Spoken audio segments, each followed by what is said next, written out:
Hello दोस्तों, मैं मुकेश कुमार। आप सभी दोस्तों का कलम क्रांति एकेडमी चैनल में स्वागत है। दोस्तों, आज का जो वीडियो है, ये वीडियो में हम लोग एक नया टॉपिक बौद्ध धर्म से संबंधित प्रश्न को देखेंगे।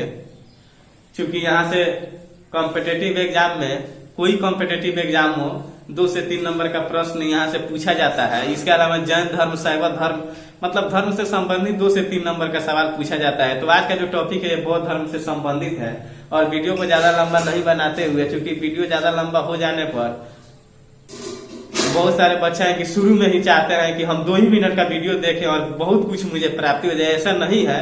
अरे भाई, यहाँ पे पढ़ाना है तो कॉन्सेप्ट को क्लियर करने के लिए छोटा से छोटा वीडियो में काम चलने वाला नहीं ना है।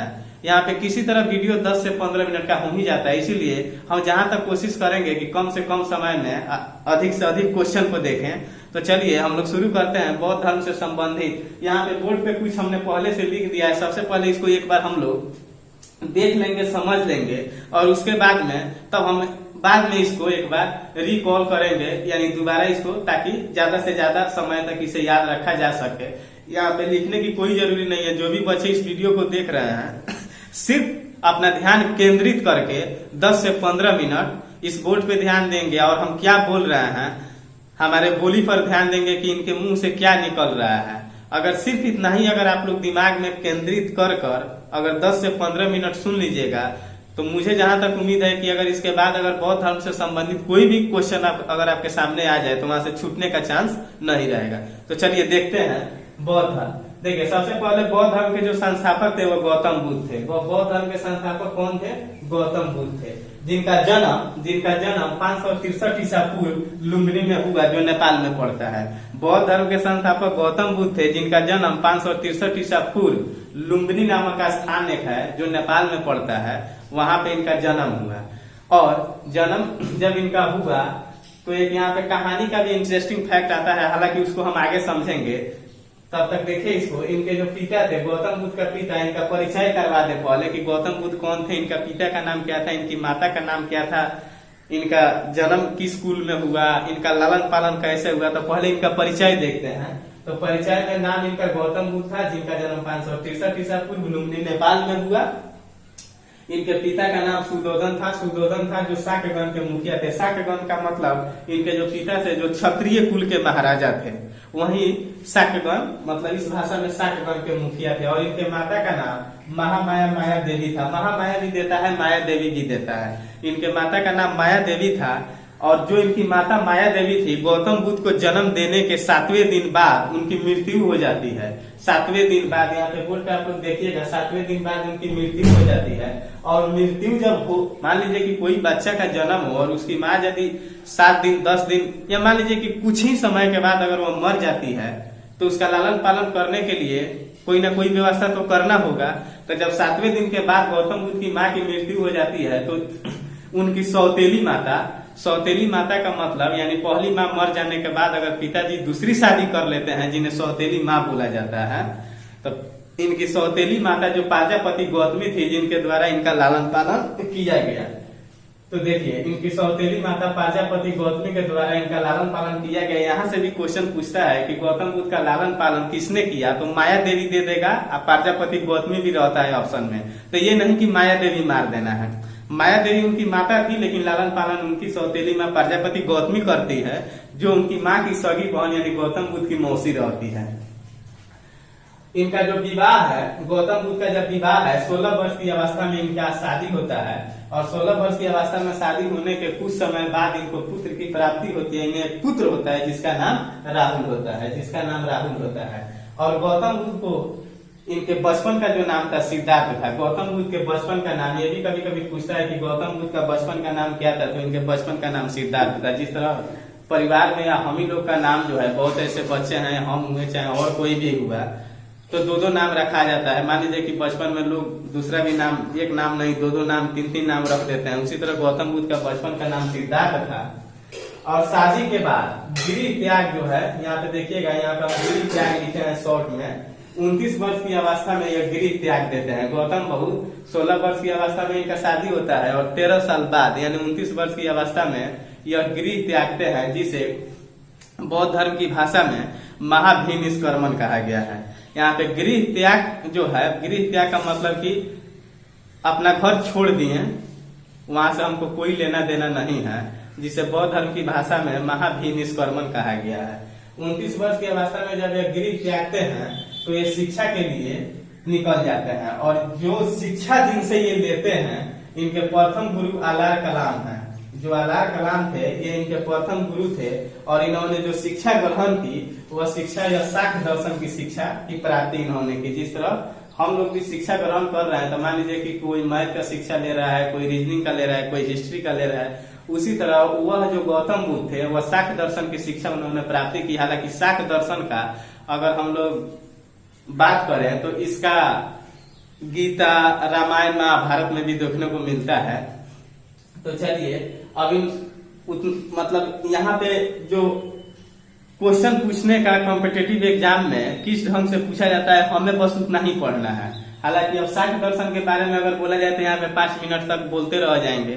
तो यहाँ पे सिर्फ आप लोग इतना ही ध्यान में रखिए कि जो भी शिक्षा की उन्होंने जिस शिक्षा की प्राप्ति की वह शाक्त दर्शन की शिक्षा उन्होंने प्राप्ति की, और इनके प्रथम गुरु अलार कलाम हुए।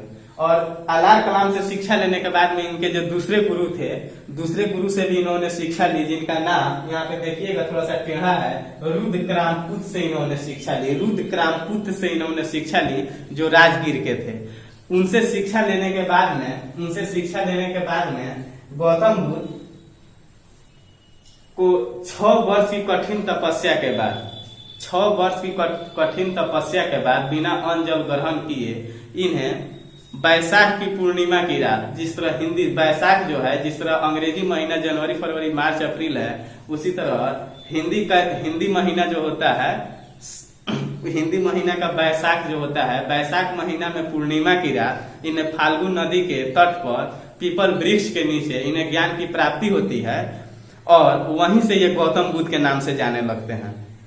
कारण कि इन ज्ञान प्राप्ति से पहले इनका नाम गौतम बुद्ध नहीं था, इनका नाम सिद्धार्थ ही था। लेकिन ज्ञान प्राप्ति के बाद में इन्हें गौतम बुद्ध के नाम से लोग जानने लगे, और जिस जगह पर इन्हें ज्ञान की प्राप्ति हुई वह जगह बोध गया कहलाया, जो कि बिहार में पड़ता है। तो यहाँ तक तो आप लोग समझ गए। यहाँ पे लिख भी दिए 35 वर्ष की अवस्था में 6 वर्ष की कठिन तपस्या के बाद ज्ञान की प्राप्ति इन्हें फाल्गु नदी के किनारे पीपल वृक्ष के नीचे हुआ, और वह जगह जहाँ पे इन्हें ज्ञान की प्राप्ति हुई वह जगह बोध गया कहलाया। हालांकि क्वेश्चन पूछता भी है इस तरह कि मान लीजिए कि गौतम बुद्ध को ज्ञान की प्राप्ति किस नदी के तट पर हुई है, किस नदी के किनारे हुआ, तो फाल्गु नदी। मान लीजिए कि किस वृक्ष के नीचे हुआ, तो पीपल वृक्ष के नीचे हुआ। इस तरह भी क्वेश्चन पूछने का अपना अपना अलग अलग तरह से भाषा में बना के क्वेश्चन पूछता है। लेकिन जब हम लोग एक बार इसको सब्जेक्टिव देख लेंगे तो 1 लाइनर क्वेश्चन हमको जहां तक उम्मीद है कि नहीं छूटेगा। अब देखिए यहाँ पर जो पॉइंट हम लिखे हैं कि कपिल वस्तु की ओर इन्होंने निम्न दृश्यों को देखा। कपिल वस्तु की ओर इन्होंने निम्न दृश्यों को देखा। इन्होंने क्या क्या देखा? बूढ़ा व्यक्ति, बीमार व्यक्ति, 100 और सन्यासी। इन चारों के बारे में अगर हम लोग जानना चाहें तो यहाँ पर एक कहानी के तौर पे बताया जाता है कि जब इनका जन्म हुआ तो इनके माता पिता ही जब इनका भविष्यवाणी किसी पंडित के द्वारा कराए हैं। गौतम बुद्ध का जब जन्म हुआ और इनके जो पिता सुद्धोधन थे और माता माया देवी थी, तो इन्होंने एक भविष्यवाणी कराया था। तो भविष्यवाणी में बताया गया था कि ये जो बालक होने वाला है, ये बालक आगे चलकर सन्यासी बनेगा। और सन्यासी का बात सुनने के बाद में इनके माता पिता को बहुत दुख हुआ, क्योंकि इनके जो माता पिता थे वह क्षत्रिय कुल के महाराजा यानी राजा रानी थे। ये लोग नहीं चाहते थे कि मेरा लड़का सन्यासी बने, जबकि मेरे तरह ही महाराजा बने। लेकिन इन दुखों को किस तरह से हटाया जाए, इसमें पूछा गया पंडित से कि इन दुखों का छुटकारा पाने के लिए क्या करना होगा। तो बताया गया कि इस लड़का को कभी भी दुख का एहसास नहीं होने देना होगा। अगर जिस दिन इसे दुख का एहसास होने लगेगा, उस दिन उस दुख को समझने के बाद में ये सन्यासी जीवन धारण कर लेगा। इस तरह का कंडीशन बताया गया है। तो वहीं पर होता क्या है कि जब ये एक बार कपिल वस्तु के लिए सैर पर निकलते हैं गौतम बुद्ध, तो वह 4 दृश्यों को देखते हैं, जिसमें सबसे पहले एक बूढ़ा व्यक्ति, बीमार व्यक्ति और 100 और सन्यासी। बूढ़ा व्यक्ति का मतलब कि ये सबसे पहले देखे कि एक बूढ़ा व्यक्ति है जिसका जो झुक कर चल रहा है। तो इन्होंने अपने सारथी से पूछा, जब ये सैर पर निकले हुए थे तो इनके साथ में एक जो सारथी था, तो ये अपने सारथी से पूछे कि ये आदमी इतना झुक कर क्यों चल रहा है। तो वो सारथी बताया कि इसका अवस्था वृद्धावस्था हो गया है। वहां पे गौतम बुद्ध पूछते हैं, तो आने वाले समय में हम भी एक दिन इस अवस्था में आएंगे। तो हाँ, आप नहीं, सबको एक दिन इस अवस्था में आना है। तो तो इस अवस्था में आने के बाद में शरीर जो है लाचार हो जाता है, पहले की तरह नहीं रहता है और शरीर का अंदर का जो ताकत है वह कम हो जाता है। उसी के चलते ये आदमी इतना झुक कर चल रहा है। उसके बाद में कुछ दूर बढ़ने के बाद में इन्होंने एक बीमार व्यक्ति को देखा, तो पूछा अपने साथी से, ये आदमी चिल्ला क्यों रहा है इतना? तो वहां पे साथी बताता भी है कि एक बीमार व्यक्ति, इसे बीमारी हो गया है। तो बीमारी के बारे में पूछा गया, गौतम बुद्ध पूछे कि बीमारी मतलब क्या है? तो साथी के द्वारा बताया जाता है कि बीमारी किसी को भी नहीं छोड़ सकती है, वो चाहे अमीर हो गरीब हो, सब किसी को बीमार, किसी न किसी दुख से एक दिन न एक दिन उसको झेलना है। और कुछ दूर बढ़ने के बाद में उन्होंने शव को देखा। शव का मतलब लाश, यानी मान लीजिए कि कोई आदमी जब मर जाता है तो उसका अंतिम संस्कार हम लोग करते हैं।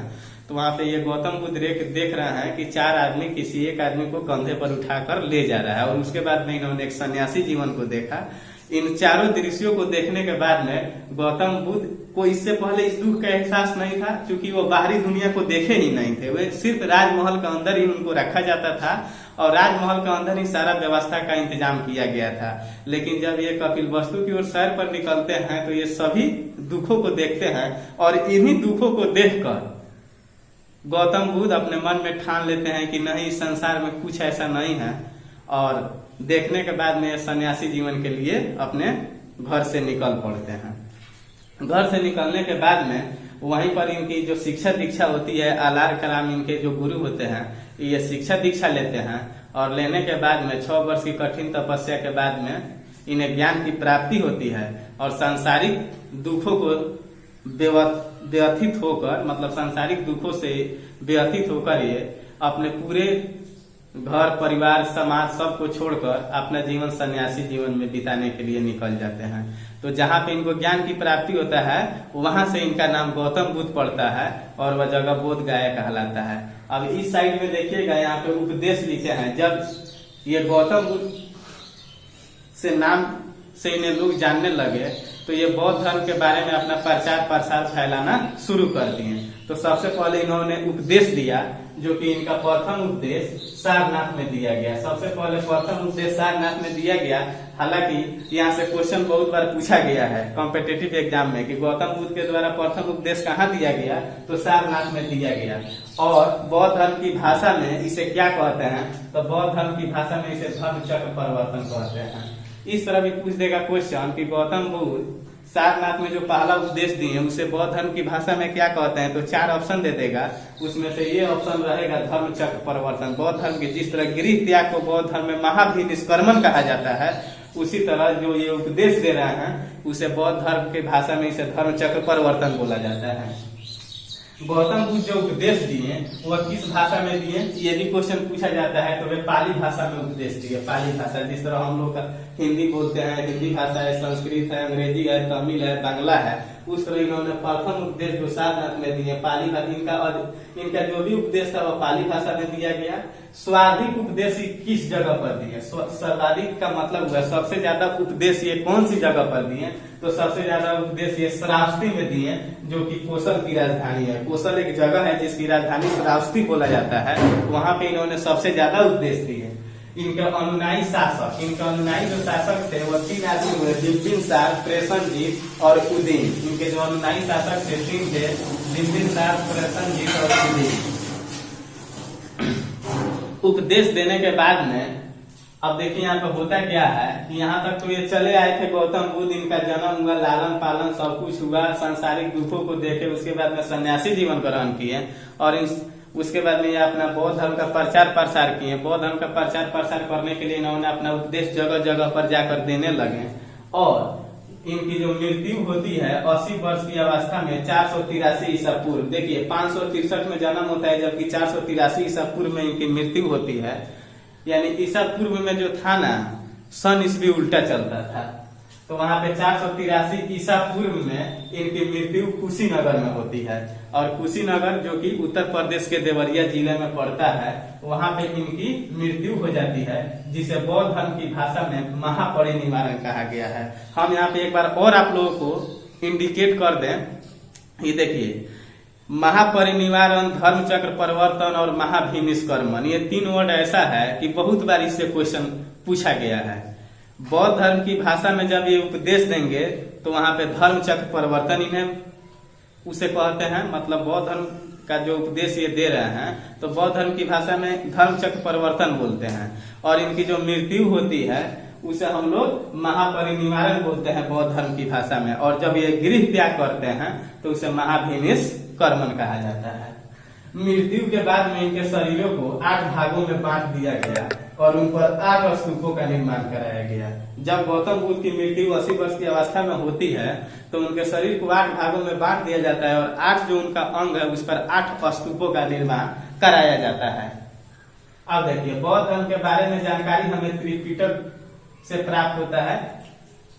यहाँ से भी क्वेश्चन पूछता है कि बौद्ध धर्म की जानकारी हमें किस ग्रंथ से प्राप्त होता है, तो त्रिपिटक ग्रंथ से। यहाँ पे 3 गो, यहाँ पे त्रिपिटक का मतलब 3 ग्रंथ, यानी विनय पिटक, सूत्र पिटक और अभिद, ये थोड़ा सा बोलने में हमको टेढ़ा हो जा रहा है, अभिनदमन पिटक ग्रंथ से इन्हें जानकारी प्राप्त होती है। बौद्ध धर्म में अनिश्वरवादी इसमें आत्मा की परिकल्पना नहीं की है। बौद्ध धर्म में अनिश्वरवादी है, इसमें आत्मा की परिकल्पना नहीं की गई है। और बौद्ध धर्म में पुनर्जन्म की मान्यता है। यहाँ से भी क्वेश्चन पूछता है कि बौद्ध धर्म में किसकी मान्यता है, तो पुनर्जन्म यानी पहले की जन्म की मान्यता है। ठीक है। विश्व दुखों से भरा है यह कथन किसका है, तो ये गौतम बुद्ध ने बोले कि विश्व दुखों से भरा है, यह गौतम बुद्ध का कथन है और इसे उपनिषद से लिया गया है। इसे उपनिषद से लिया गया है। तो यहाँ तक तो हम इस कहानी के आधार पर इसे समझ गए। अब ज्यादा समय को नहीं लेते हुए एक बार इसे पूरा मिटाकर और इसे दोबारा एक बार रिपीट करते हैं हम लोग बोलते चलेंगे और लिखते चलेंगे, बोलते चलेंगे और लिखते चलेंगे। तो चलिए देखते हैं, ताकि दोबारा एक बार देखने से ज्यादा समय तक हम लोग क्वेश्चन को अपने दिमाग में रख सकते हैं। ये तो कहानी के तौर पे हम लोग समझे हैं। तो चलिए यहाँ पे देखते हैं। तो यहाँ पे एक बार पॉइंट से देखते हैं। देखिए, बौद्ध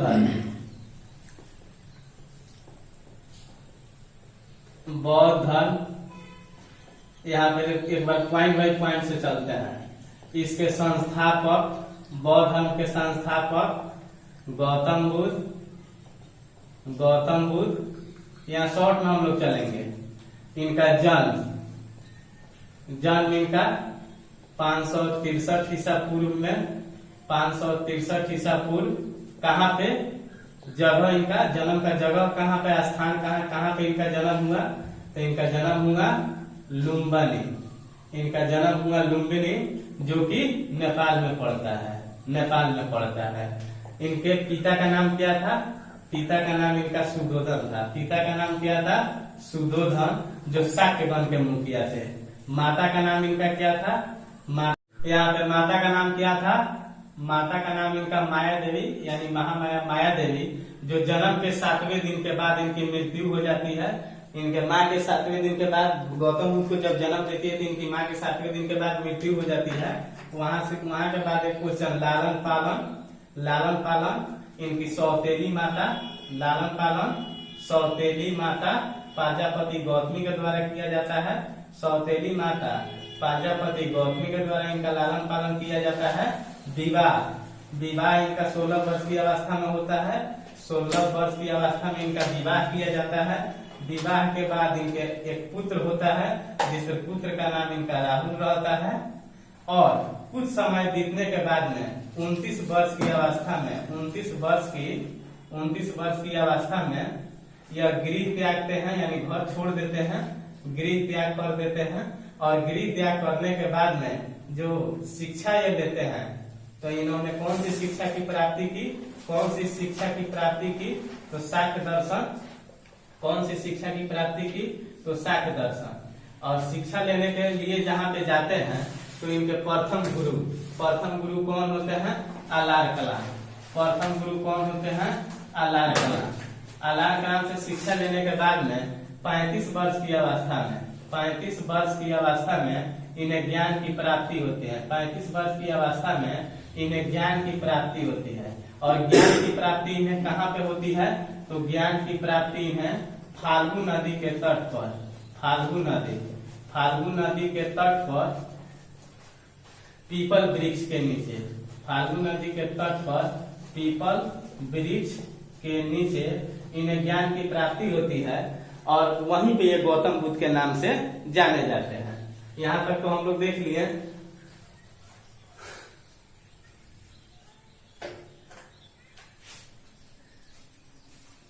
जिस जगह पर इन्हें ज्ञान की प्राप्ति होती है, जिस जगह पर इन्हें ज्ञान की प्राप्ति होती है, वह जगह बोध गया कहलाता है।